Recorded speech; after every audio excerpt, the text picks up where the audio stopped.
রবীন্দ্রনাথ ঠাকুরের গল্পগুচ্ছের প্রথম খণ্ডের সমস্যা পূরণ গল্প। জমিদার কৃষ্ণগোপাল সরকার জ্যেষ্ঠ পুত্রের প্রতি জমিদারি এবং সংসারের বার দিয়া কাশী চলিয়া গেলেন। তাহার পুত্র বিপিন বিহারী আজকালকার একজন সুশিক্ষিত বিএ পাস। বিপিন বিহারী হাতে কাজ লইয়া দেখলেন তাহার বাপ অনেক জমি বিনা কাজনা ছাড়িয়া দিয়াছেন। ঘর হইতে যাহা বাইর হইয়াছিল তাহা অল্প অল্প করে বিপিন বিহারী গড়ে আনতে লাগলেন। কৃষ্ণগোপাল কাশীতে তাকিয়া পত্রযুগে প্রজাদিগের ক্রন্দন শুনিতে পাইলেন, এমনকি কেউ তার নিকটে গিয়াও কাঁদিয়া পড়িল। কৃষ্ণগোপাল বিপিন বিহারীকে পত্র লিখলেন যে কাজটা গহিত হচ্ছে। বিপিন বিহারী বাবাকে উত্তর দিলেন, পূর্বের অবস্থার মতো এখন অবস্থান নয়। এখন দান কাজ গেলে বিষয় রক্ষা এবং কুল সম্ভব রক্ষা করা দূর হইয়া পড়িবে। অনেক মোকদ্দমা মামলা আঙ্গামা ফেসাদ করিয়া বিপিন সমস্ত প্রায় এক এক প্রকার মনের মতো গুছিয়ে লইলেন। অনেক পর্যায়ে ব্রয় কমে বসতে স্বীকার হইল। কেবল মির্জা বিবির পুত্র ও শ্রীমন্দি বিশ্বাস কিছুতেই বাগ মানিল না। শ্রীমন্দি উদ্যত প্রকৃতির যুবসে বলিল, প্রাণ যাইবে তবু আমার অধিকারে এক তিল চাইব না। কদ্দমায় অশ্রীমন্দি একে একে আড়িতে আরম্ভ করিল, কিন্তু যতই আর হইতে লাগিল ততই তাহার জেদ বাড়িয়া উঠিল।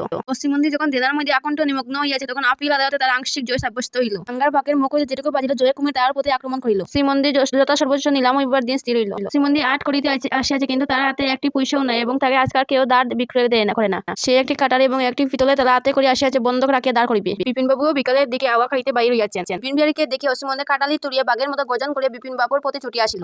লোক তাকে আটকালো। অবিলম্বে তাকে পুলিশের হস্তে অর্পণ করা হইল। দিন তিনেক অতিবাহিত হইয়া গেছে। বিপিনকে সাক্ষ্য দিতে আদালতে যেতে হবে। যখন মোকদ্দমা উঠিতে আর বড় বিলম্ব নাই, এমন সময় একজন বরকন্দাজ আসিয়া বিপিন বাবুর কানে কানে কি একটা কথা বলিয়া দিল। তিনি তটস্থ হইয়া আবশ্যক আছে বলে বাইরে চলিয়া গেলেন। বাইরে গিয়ে দেখলেন বটতলা তারা বৃদ্ধ পিতা দাঁড়াইয়া আছেন। কৃষ্ণগোপাল কহিলেন, অসীম যাহাতে খালাস পায় সেই চেষ্টা করিতে হইবে এবং ওর যে সম্পত্তি কাটিয়া লইয়াছে তাহা ফিরিয়া দেবে।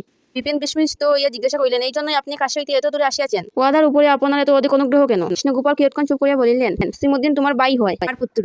বিপিনের শিক্ষা চরিতে আপনাকে আপনার পিতার চেয়ে দেশ শ্রেষ্ঠ বোধ হইল। ডেপুটি ম্যাজিস্ট্রেটের সহিত বিপিনের বন্ধুত্ব ছিল। মোকদ্দমা এক প্রকার গোলমাল করিয়া ফাঁসিয়া গেল এবং অসীম অল্প দিনের মধ্যে পূর্বাবস্থা ফিরিয়া পাইল। কিন্তু তার কারণ সে বুঝিতে পারিল না। সে অনেক আশ্চর্য হইল। মোকদ্দমা কৃষ্ণগোপাল আসিয়াছিল, তার রাষ্ট্র হইয়া গেল গ্রামে। সকলেই নানা কথা কানাকানি করিতে লাগিল। দুঃখ বুদ্ধি উকিলেরা ব্যাপারটা সমস্ত অনুমান করিয়া লইল।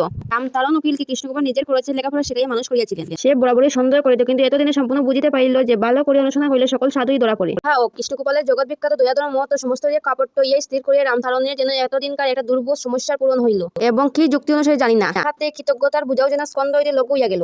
আরাম পাইল। গল্পটি এখানে সমাপ্ত। এটাই চতুর্থ পরিচ্ছদে 1300 বঙ্গাব্দে অগ্রহায়ণ মাসে লিখিত।